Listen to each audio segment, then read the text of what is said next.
Welcome to the Child Care Director's Chair, the podcast for bold educators who are ready to lead, grow, and shake things up in early childhood education. Whether you're a teacher eyeing that lead role, a lead stepping into leadership, or a center owner dreaming big, this is your space to grow with purpose and leave your mark. Hosted by heart-centered leadership coach Erica Sacoccio, each episode brings you real talk, actionable tools, and a contagious laugh or two, all designed to help you step into your next level with confidence. So pour your coffee, pop in those earbuds, and take your seat, because your leadership journey starts right now in the Child Care Director's Chair.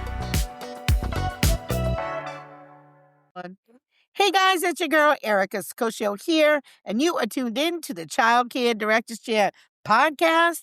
I have a question for you. What if the key to meeting every child's needs isn't doing more, but teaching smarter? And today, we're talking about how data-driven small group instruction can help educators individualize learning, increase engagement, and truly help children soar.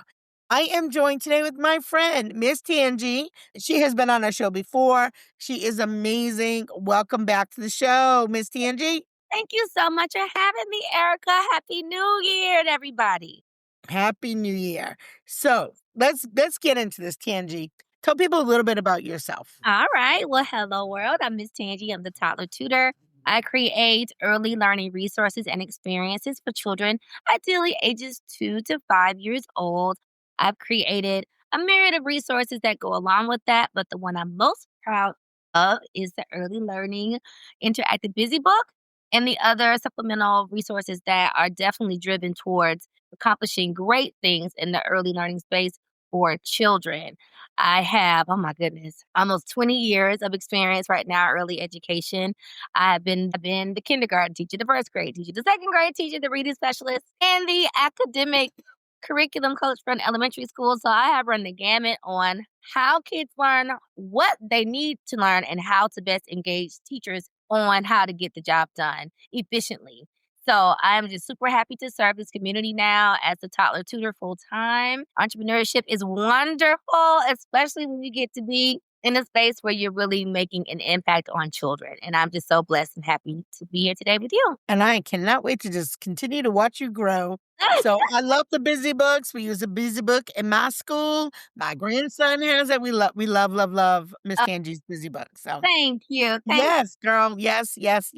So can you share maybe your journey in early childhood education, like what led you to focus on data-driven instruction? Absolutely. So in my tenure as a teacher, I served in only Title I schools. And as you know, those are typically schools that are placed in low socioeconomic environments where children come to you with a range of different skill sets, right? You might have children that are coming in, let's say you second grade, because that's the age where they should know how to read or they're getting very fluent in reading. Well, you could have, in my last second grade classroom, I had 27 students. 8 of them were on a pre-K and kindergarten level. So in order for me to actually grow those children, to give them any type of real learning capacity in the time that they were with me, I had to be extremely data-driven. Because giving them second grade instruction really didn't work for them because they weren't ready to receive that. So I had to really be intentional about knowing where they were, knowing what they needed, and getting them to some place of success so they could feel good about themselves and that their time instructionally was not wasted. I think a lot of times instruction can be very, very one note, but in fact, children come with so many different needs and at so many different learning levels. We have to be intentional on reaching them where they are so they can actually grow. So that was my big hit. I had to get those kids to a point where they could read. I wanted you to be able to read. One of the wonderful success stories I can think of, I can see his little face right now, was a child that was 10 in the second grade, and he read a book for the first time. But when we started that year, he didn't know all of his letter sounds. He did not know all of his letters. And being extremely data-driven is what gave me the information I needed to make sure that he not only got out of that category, but he was able to be confident enough to approach a book and be successful. So it's extremely important that we know the different tools and skill sets that are needed to address children where they are so we can maximize their instructional time. Yeah. I think sometimes, too, when educators hear the word data, it can feel like overwhelming. How do you Yeah. define data in early childhood settings? It's really information. I think Yeah. you're right. It does sound very daunting. It sounds like a chore. It sounds like a task that you want to check off in the arena of when I was a teacher. But really, I took a different approach. I looked at it as this is the information I need to know to grow my children.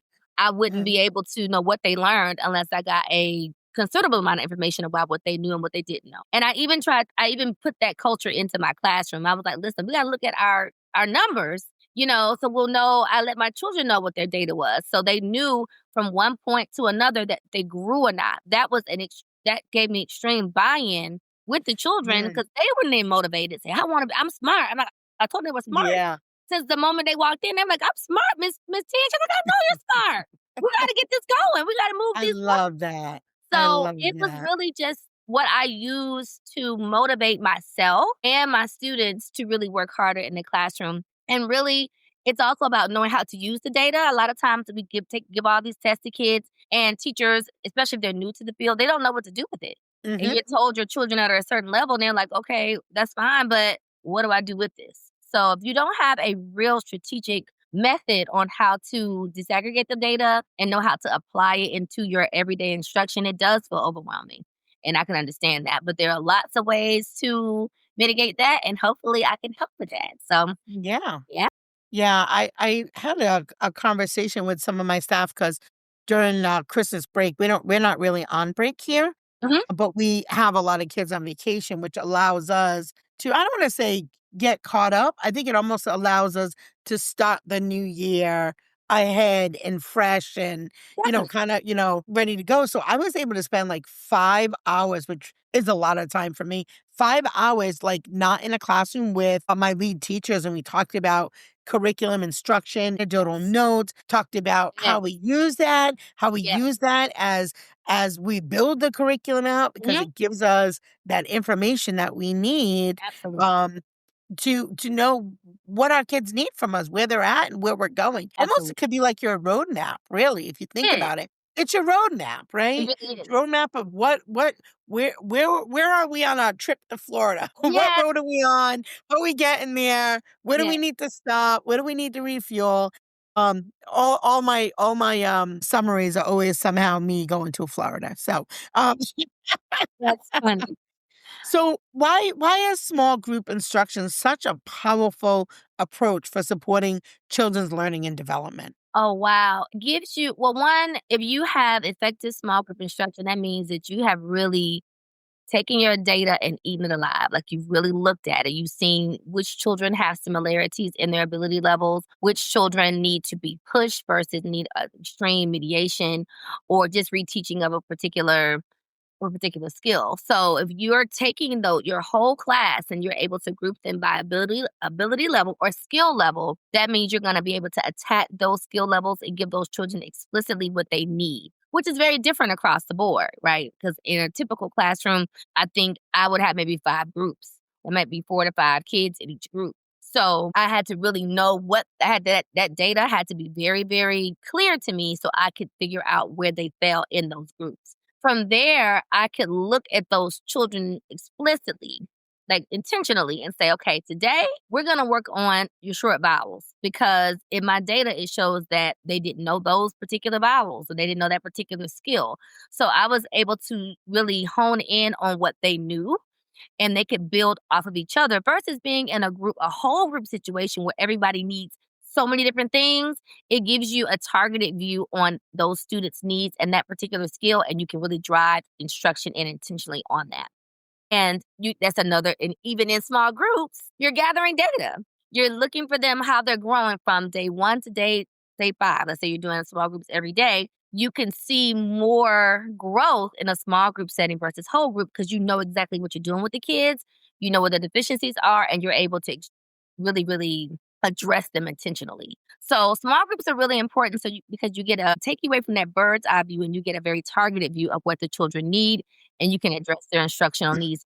It's really like a cheat code to reading instruction because if you really master it, you'll be able to speak to your children's abilities better than they can. You can anticipate how fast you need to go on instruction versus that roadmap gets a lot more finite. Like, you know exactly Yeah.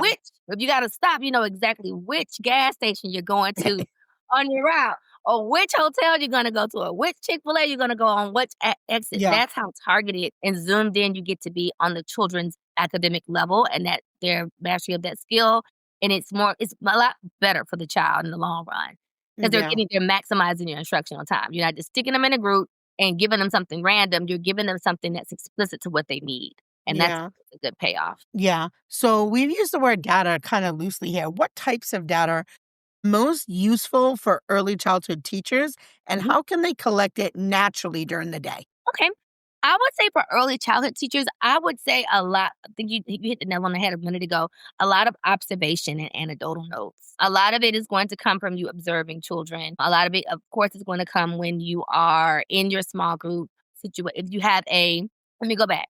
If you have an instructional system a curriculum in your early childhood program where you can get a snapshot of what the child knows and also project where you want them to be by the end of the year. So let's just say in an early childhood classroom, you have 10, 20 students, and by the end of the year, you want all of your children to master all their letter sounds. Well, you would then assess the children at the beginning of the year and see what sounds they know. If they don't know any, great. If they know 22, great. If they know 5, that's great. But that kind of starts off your trip to Florida. You know where you're starting, and you also have an endpoint in mind. So doing things like that first will kind of set you up for your trajectory, how fast you're going to get there. And from there, you put things in place where you do small group instruction. You might embed it into your read alouds. You might, when you're going through phonemic awareness activities, you may just make sure as you're going through those activities, you know who is able to respond to certain things and who isn't. So it's really important to take that planning time. I know for every teacher all over the world, you never have enough, but having enough time to really make those notes. If little Johnny assessed him at the beginning of the year or a few weeks ago, he still doesn't have that short A. I got to make sure I address that in my small group instruction. So you're taking all of those banks of information and you're using it in a small group setting, and you can target that short A with Johnny and be more informed about what you're doing in that small group. And what else could we do? Wow. Even in play, if they're in a situation where they're doing sensory, you could set up a sensory bin where they're just looking for letters that start with a certain letter sound. If you have objects in a bucket, you can make it very much play-based, but it has to be very intentional as well so you can get the data that you want from the children. So there's a Mm. myriad of ways to do it.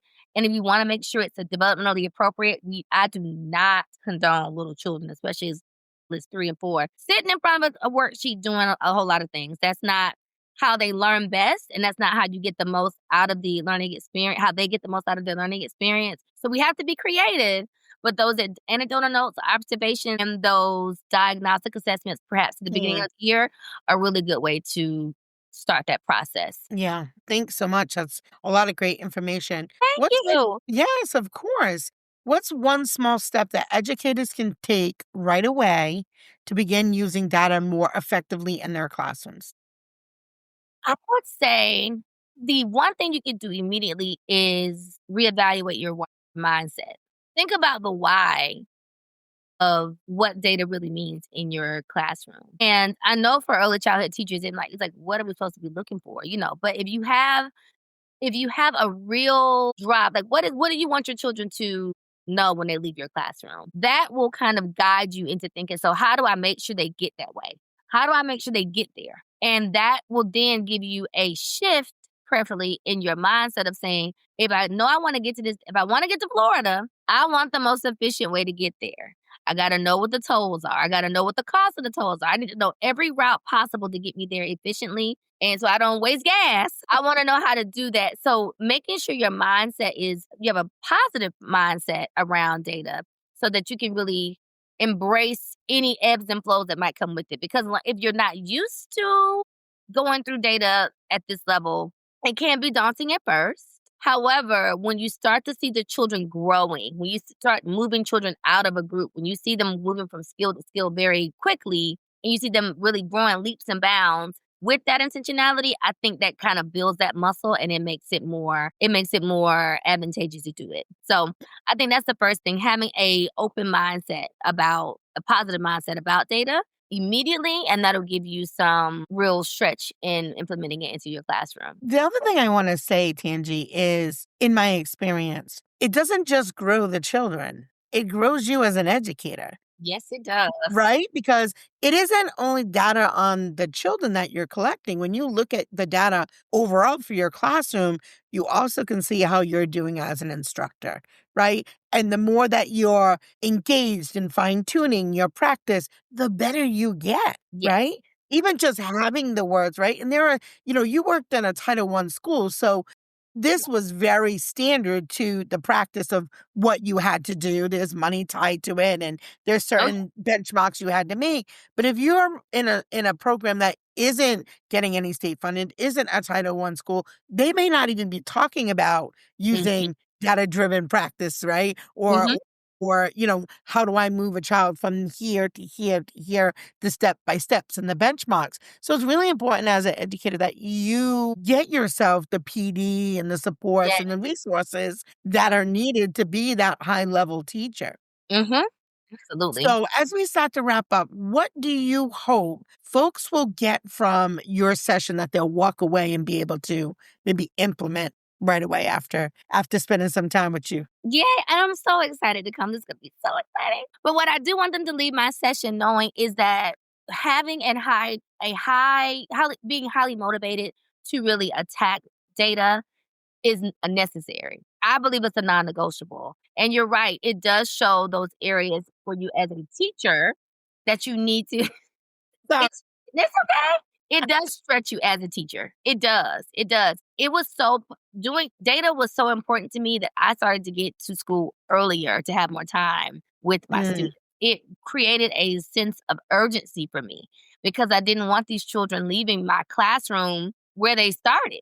I wanted them to make real gains in the 180 days that we had in school. So even especially in early childhood settings where it's a year-round setting, I 100% think that people could really walk away with a more strategic way to address instruction if they have data that backs up what they're doing. That's the big thing. I want to show you that it's not daunting. It's something that you could do. You're going to do one-on-one. It's not something that's going to be super, super overstimulating to the children, but it's also something that's going to give you information you're going to need that will drive your instruction for your entire time with that child.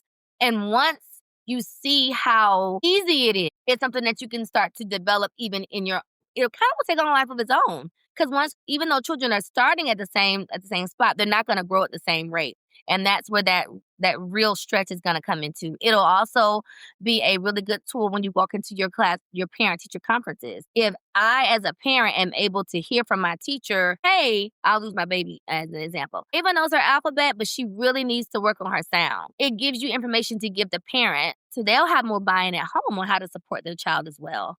So all around, it's going to be an experience where you as teachers will walk out of the session feeling like, you know what? One, I can do this. Two, I have tools I can do this with.